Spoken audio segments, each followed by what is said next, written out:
Muy buenas noches, viajero de los sueños y los misterios del pasado. Prepárate para sumergirte en una historia que no solo arrullará tu descanso, sino que despertará en ti la inquietud de saber más, de entender cómo los ecos del ayer aún resuenan en nuestras noches más silenciosas. Antes de cerrar los ojos, te invito a dejar tu like, suscribirte al canal y activar la campanita. Porque aquí, cada historia para dormir es también una llave que abre las puertas del tiempo. Esta noche vamos a retroceder al corazón salvaje de las Highlands escocesas, a un lugar donde la bruma esconde cicatrices antiguas y la tierra aún susurra nombres olvidados. Hoy hablaremos de la terrible guerra de Culloden y responderemos a esa pregunta que muchos se hacen pero pocos entienden del todo. ¿Qué pasó realmente? Imagina un campo húmedo cubierto de niebla. El viento arrastra el olor a pólvora y sangre. Gritos desgarradores rompen el silencio de un amanecer helado. Y entre todo eso, jóvenes valientes, con el tartán cubriéndoles el cuerpo y el honor marcándoles el alma, cargan sabiendo que quizá no verán otro día. Culloden no fue solo una batalla, fue una tragedia, fue el punto final de una esperanza y el principio de un olvido forzado. Pero para entenderla, no podemos empezar en el campo de batalla. Tenemos que retroceder aún más, a los sueños de un príncipe, a la terquedad de una corona y a la pasión de un pueblo que se negaba a desaparecer. Primera parte: el sueño de un trono perdido. A mediados del siglo XVIII, Europa era un tablero de ajedrez. Las grandes casas reales se disputaban el poder con guerras, matrimonios estratégicos y traiciones que harían sonrojar incluso a Judas. En medio de todo esto, había una dinastía que había sido desterrada del trono británico: los Estuardo. Los Estuardo habían reinado en Escocia y luego en Inglaterra, hasta que los cambios políticos y religiosos los echaron del poder. Pero no todos estaban contentos con ese cambio. En Escocia muchos veían al nuevo rey, Jorge II, como un usurpador frío y lejano. Ellos querían de vuelta a su linaje, a su sangre, a su rey legítimo. Y entonces apareció él, un joven de apenas 25 años, carismático, impulsivo y rodeado de una mística que lo hacía parecer más leyenda que hombre. Carlos Eduardo Estuardo, también llamado Bonnie Prince Charlie. Para muchos escoceses, este joven era la encarnación viva de la esperanza, el elegido, el príncipe que devolvería el honor y la independencia a su pueblo. Pero Charlie no venía solo, venía con una causa: el levantamiento jacobita. Este movimiento político y militar buscaba restaurar en el trono al padre de Carlos, Jacobo III, y romper con el dominio hanoveriano que gobernaba desde Londres. Los jacobitas no eran una unidad monolítica. Eran una mezcla apasionada de clanes de las Highlands, nobles católicos, soldados veteranos y campesinos decididos. Eran impulsivos, valientes y, en muchos casos, desesperados. Carlos Eduardo desembarcó en Escocia en 1745 con apenas unos cuantos hombres. Muchos lo miraban con escepticismo. Un solo barco, sin ejército, sin apoyo de Francia ni de Roma, y pretendía reconquistar Gran Bretaña. Pero lo que ocurrió después fue tan increíble como breve, porque en menos de un año, el príncipe logró reunir a miles de escoceses bajo su estandarte. Marcharon por las Highlands, tomaron Edimburgo, vencieron en Prestonpans y llegaron a estar a solo 200 kilómetros de Londres. Fue un rayo de esperanza, una estrella fugaz que iluminó por un instante el cielo nublado de Escocia. Pero ya sabes cómo son las estrellas fugaces: bellas, rápidas y destinadas a extinguirse. Y así, con el invierno aproximándose, los desacuerdos entre los comandantes y la falta de apoyo extranjero, comenzó el lento y triste descenso hacia el desastre. Culloden era ya inevitable. La pregunta no era si la batalla ocurriría, sino cuándo y a qué precio.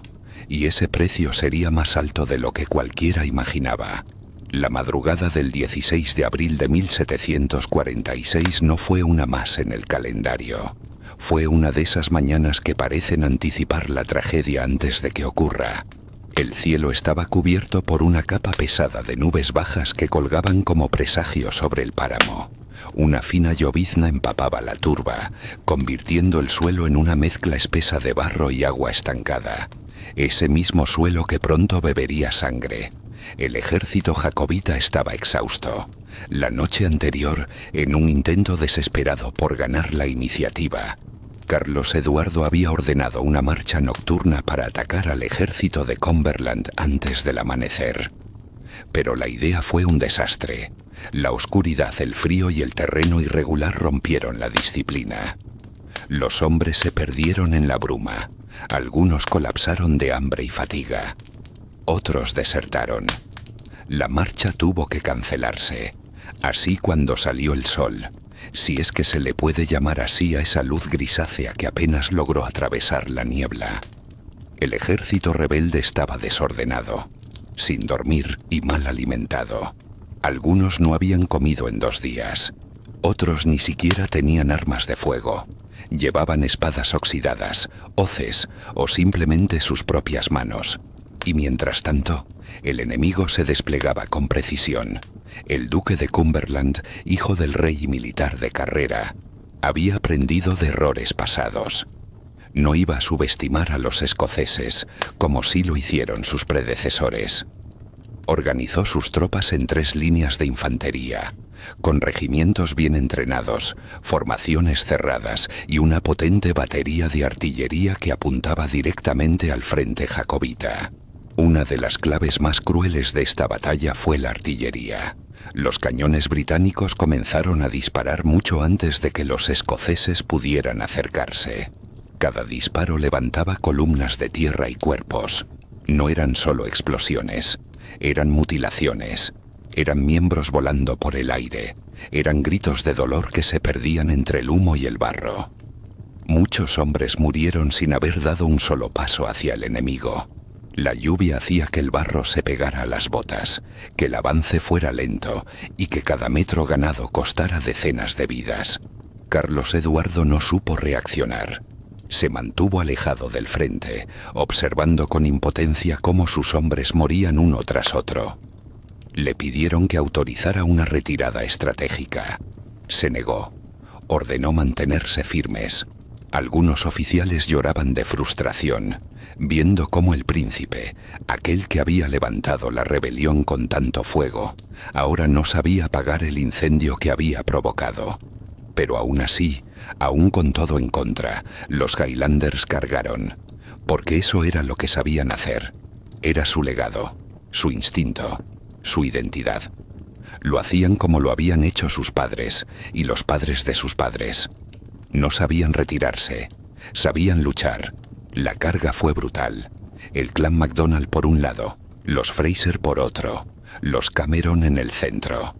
Corrieron gritando, en una estampida ancestral que sacudía el corazón de quienes la veían.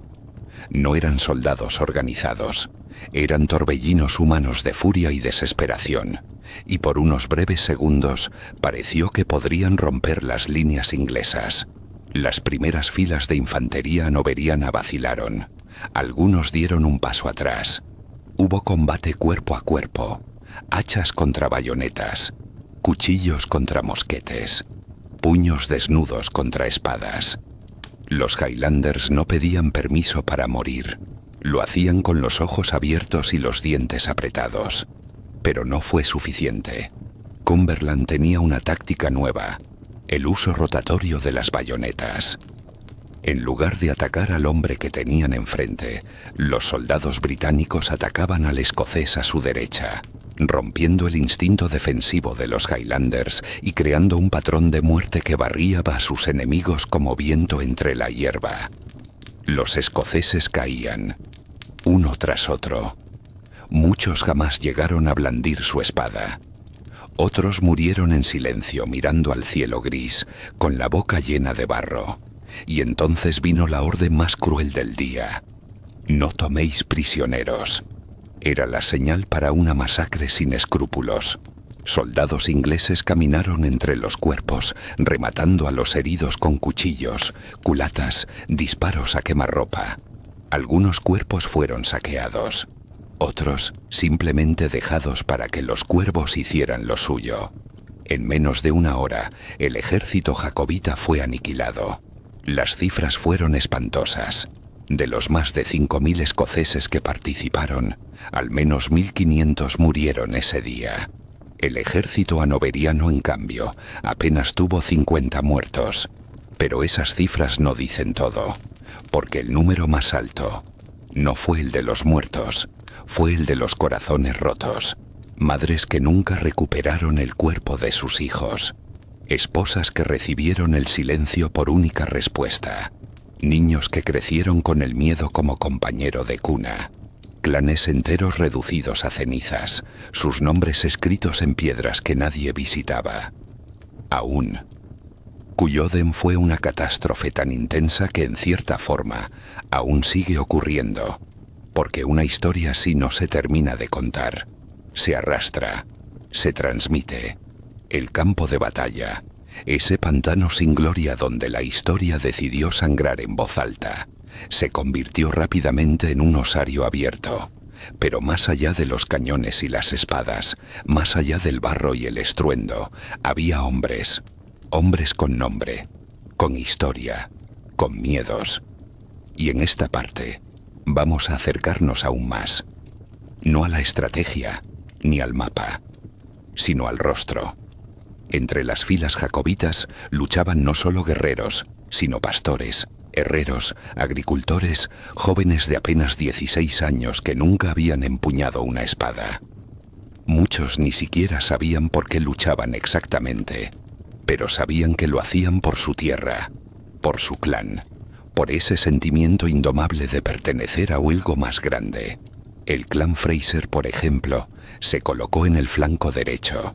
Iban liderados por Simon Fraser de Lovat, el viejo jefe del clan, un hombre de historia turbulenta que terminó sus días ejecutado en la Torre de Londres. Los Fraser habían respondido al llamado del príncipe sin garantías, sin promesas.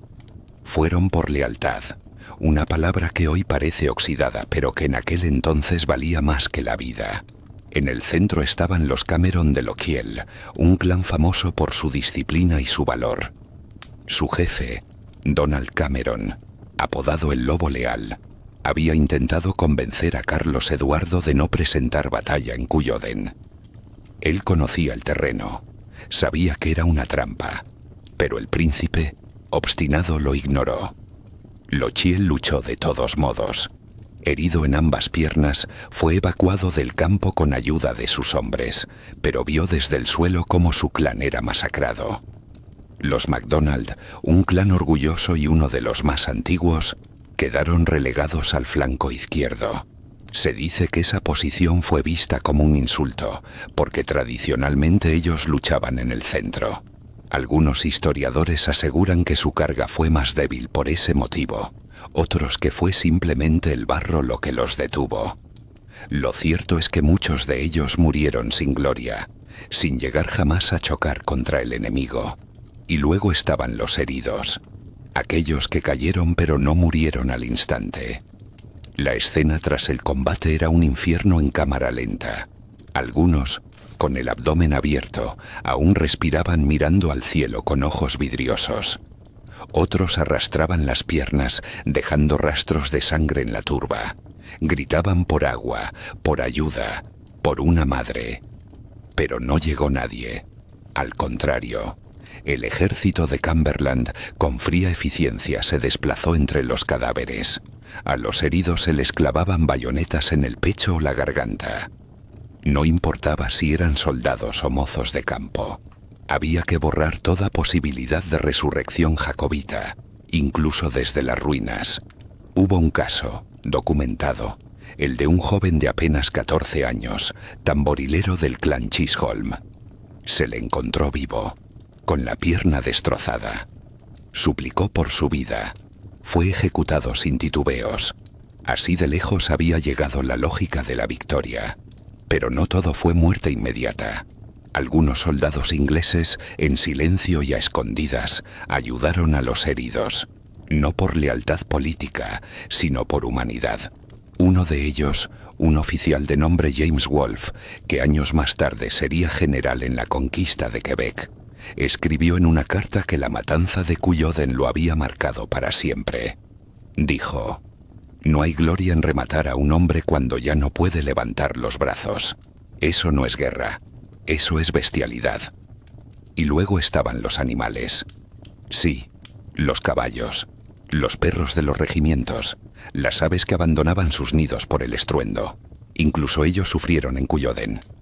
El campo, al atardecer, era un mosaico grotesco de barro, cuerpos, sangre, humo y silencio. Un silencio denso, total, como si la tierra misma estuviera conteniendo la respiración. Ese día no solo se mató a un ejército, se trató de extinguir un pueblo, el gaélico escocés, que aún sobrevivía en las canciones de cuna y los cuentos del fuego. Comenzó a desaparecer tras Culloden. Muchos que lo hablaban en voz alta eran arrestados. El simple hecho de decir tu nombre en gaélico podía ser considerado un acto subversivo. Se cambió la toponimia, se reescribieron mapas, se intentó borrar Escocia desde la lengua, pero hay algo que ni las bayonetas ni las leyes pudieron destruir: la memoria, esa que hoy susurra entre las piedras del páramo, donde aún se alzan pequeñas cruces con nombres de clanes, donde aún crecen arbustos sobre antiguas tumbas sin nombre, donde el viento sopla distinto. Porque sí, quien ha pisado Culloden lo sabe, ese campo no está en paz, está en duelo, y mientras la historia oficial hablaba de traidores y rebeldes, los hogares escoceses seguían hablando de héroes. El campo de Culloden había quedado en silencio, pero fuera de él comenzaba una segunda fase aún más oscura, porque tras el estruendo de los cañones y la carnicería sobre la turba mojada, vino algo que para muchos fue peor: la represión sistemática, calculada y despiadada. El gobierno británico no se conformó con vencer. Quería asegurarse de que nunca más, jamás, alguien volviera a levantar una espada por un príncipe estuardo, ni mucho menos por la identidad escocesa. Se trataba de exterminar algo más profundo que un ejército, la raíz misma de una cultura. Tras la victoria, el duque de Cumberland, ya apodado entre sus soldados como el carnicero, emitió una orden clara y brutal: despejad las Highlands. Lo que en realidad quería decir era esto: quemad sus casas, sus cosechas, sus recuerdos. Arresten a todo varón en edad militar. Golpeen a los niños si llevan el apellido equivocado. Castiguen el acento. Desprecien la fe. Y lo hicieron. Los soldados ingleses marcharon pueblo por pueblo, especialmente en el norte de Escocia. Aldeas enteras fueron incendiadas. Graneros ardiendo mientras sus dueños eran encadenados o ejecutados. Familias enteras fueron deportadas o forzadas a caminar durante días para ser interrogadas. Hubo incluso relatos de ancianas quemadas vivas bajo acusaciones falsas de colaborar con los jacobitas, simplemente por ofrecer pan o refugio a un herido. Y en medio de todo esto, una figura fantasmal seguía viva: Carlos Eduardo Estuardo, el príncipe, el hombre por el que tantos habían muerto. Logró escapar de Culloden. No sin ayuda, no sin riesgo. Su fuga se convirtió en una leyenda que aún hoy forma parte del alma escocesa. Se escondió entre las colinas, en las cavernas costeras, disfrazado de campesino, de marinero, incluso, según la historia más conocida, de mujer de servicio, gracias al valor de Flora MacDonald, una joven noble que lo ayudó a escapar hacia la isla de Skye. Flora podría haberlo entregado. Habría sido recompensada, pero no lo hizo, porque ella, como muchos otros, no lo ayudó por política sino por compasión, porque aún creía en la dignidad del vencido, en la piedad por el derrotado. Carlos pasó meses huyendo. Cada día era una muerte posible, cada paso una traición esperando ocurrir, pero sobrevivió, y finalmente, Tras casi 6 meses escondido, logró embarcarse rumbo a Francia. ¿Y qué ocurrió con él? Nada heroico. Vivió el resto de su vida entre palacios, alcohol y arrepentimientos. El príncipe que había encendido el fuego de Escocia terminó sus días en la penumbra de una Europa que ya no lo necesitaba. Murió exiliado, olvidado por muchos, amado solo por los fantasmas de Culloden. Pero los que no huyeron, los que se quedaron en Escocia, sufrieron la verdadera condena. Los prisioneros jacobitas fueron reunidos por centenares en barracas y prisiones flotantes, verdaderas cárceles improvisadas en barcos anclados en los puertos.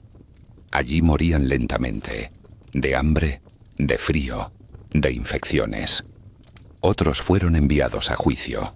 Muchos no sabían leer ni hablar inglés y se les condenaba por la simple marca del tartán. Algunos fueron deportados a las colonias, a América, a las Indias Occidentales, a Australia. Fueron obligados a trabajar como esclavos contratados, bajo contratos que nunca terminaban.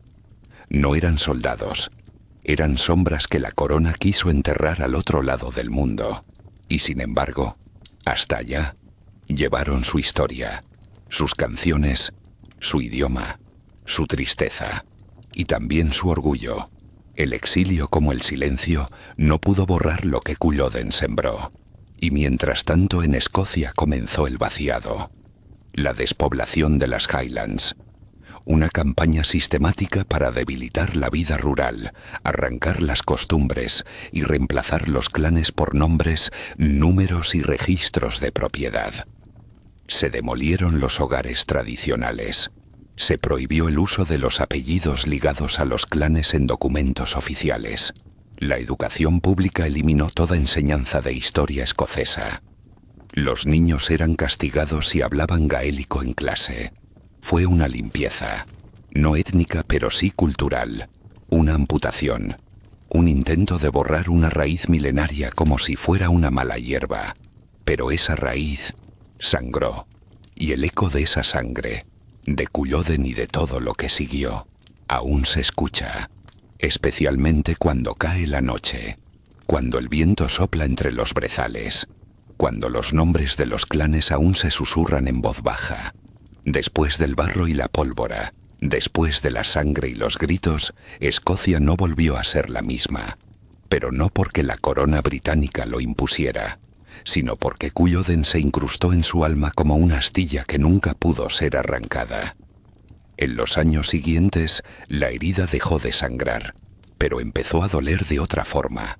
Un dolor que no tiene ruido, que se esconde en las miradas, en los silencios, en los nombres no dichos. La historia de Culloden dejó de contarse en voz alta. Comenzó a narrarse en los gestos, en el modo en que los Highlanders se vestían con ropa inglesa pero llevaban escondido un pequeño trozo de tartán entre sus ropas, como un acto íntimo de rebelión. ¿Y qué pasó con los clanes?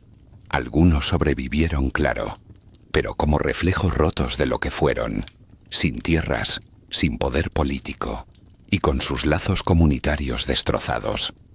Los clanes no eran solo nombres o apellidos, eran sistemas sociales enteros, con valores, con leyes propias, con formas de resolver conflictos y organizar la vida. Eran la raíz del modo escocés de existir. Tras Culloden, muchos de esos clanes se desintegraron.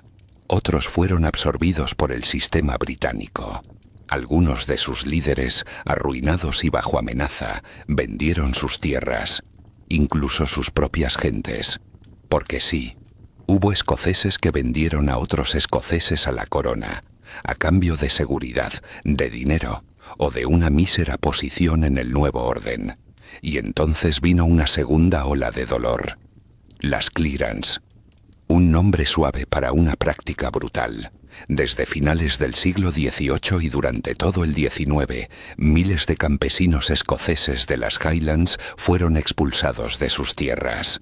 Fueron forzados a abandonar sus hogares ancestrales para dar paso a un nuevo negocio, la ganadería, especialmente de ovejas. Los Lirds, muchos de ellos anglicizados, consideraron que los humanos eran menos rentables que los animales. Los expulsaban de noche, les quemaban las casas, les prometían tierras que nunca llegaban.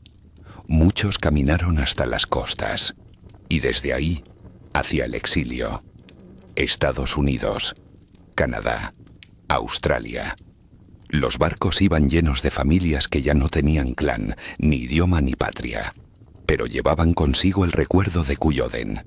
Lo llevaban en sus cantos tristes, en los nombres que daban a sus hijos, en los cuentos que narraban antes de dormir.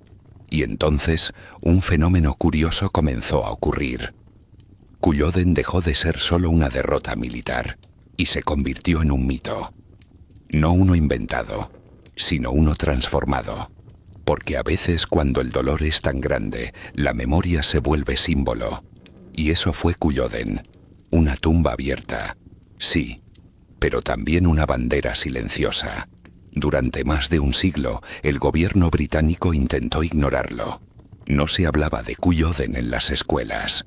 No había monumentos oficiales. El campo mismo fue dejado al abandono, como si al no nombrarlo, pudieran enterrarlo del todo. Pero no pudieron, porque algo más profundo lo mantenía vivo. El recuerdo colectivo, el susurro. Incluso hoy si visitas Culloden Moor, sentirás que no es un campo normal. Los arbustos crecen más bajos. El viento sopla de una forma distinta. No hay pájaros cantando con alegría, solo silencio. Y piedras. Pequeñas lápidas que no marcan tumbas individuales, sino nombres de clanes enteros. Una inscripción sencilla grabada en una de ellas dice Clem MacGillivray, y nada más, como si no hiciera falta añadir nada. Y ahí, justo ahí, en ese rincón del mundo donde la historia sangró en barro, comienza a surgir algo que se parece mucho a la redención. Un despertar, una recuperación, una promesa de que la identidad, aunque pisoteada, nunca se extingue por completo. Culloden fue más que una derrota. Fue una amputación, una línea trazada con sangre que separó a Escocia de lo que pudo haber sido. Pero como todo lo que arde profundo, lo que ocurrió aquel 16 de abril de 1746 nunca terminó del todo. Porque hay batallas que no se pelean una vez, sino para siempre. Hoy, en el mismo páramo donde cayó la flor de las Highlands, no hay cañones ni tambores. Hay bruma, hay silencio, y hay una sensación imposible de ignorar. Muchos visitantes dicen que sienten escalofríos al caminar por el campo. Otros aseguran que los relojes se detienen. Algunos escuchan susurros entre los brezos. No hay pruebas, pero tampoco hay dudas, porque Culloden no es solo historia, es memoria, es advertencia, es cicatriz. Y mientras haya un escocés en el mundo que lleve con orgullo su tartán, mientras una madre enseña a su hijo a decir Mocride en gaélico, mientras una canción se cante en voz baja al borde del fuego, Culloden seguirá vivo, y tal vez esa sea la victoria que nadie esperaba, la que no se escribe con tinta, sino con herencia. Así que esta noche al cerrar los ojos recuerda esto. No todas las historias para dormir son dulces. Algunas duelen, otras despiertan, pero las mejores son las que te hacen sentir que no estás solo, que lo que fue aún es, y que el pasado, lejos de quedarse atrás, te acompaña en la oscuridad, como un faro silencioso. Si esta historia te ha conmovido, si has sentido ese escalofrío, esa conexión con lo ancestral, te invito a que te unas a nuestra comunidad. Dale like a este video, suscríbete al canal y activa la campanita, porque aquí las noches están llenas de historias reales, misterios olvidados y relatos que merecen ser contados. Una última vez antes de dormir. Hasta la próxima noche, viajero del tiempo, y que los fantasmas de Culloden te cuiden el sueño.